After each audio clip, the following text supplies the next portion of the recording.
Everybody, it's Mr. Winkle again, and we're here for part 2 of ecosystems. I have climbed our volcanic crater now, and as you can see out in the distance, you can see exactly where all the cinders and ash fell the last time that this volcano erupted.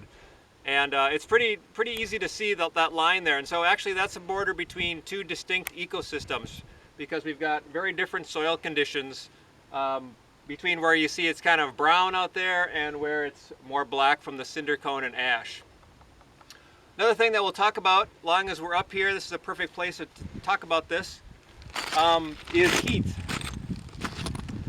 Obviously I'm in the Mojave Desert and it's a very hot place, but there are a few little lizards that we saw on the way up here. And so there is life out here, but there's just not a whole lot of it. And a lot of times you'll see the lizards hanging out in the shade.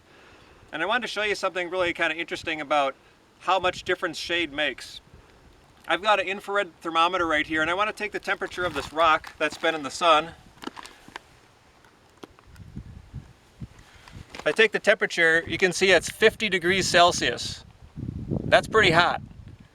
So if I take the temperature in the shade of the rock, the first time I took it right here at the top, now I'm going to take it down below in the shade. Now my temperature is 33.5 degrees Celsius. So that's a huge temperature difference. And so if you're an animal in the desert, having that much temperature difference could really mean the difference between life and death. So even just a little tiny change in an ecosystem or a tiny change in the habitat of an animal can make a huge difference for its survival. So this is Mr. Winkle signing off from the top of a volcano in the Mojave Desert.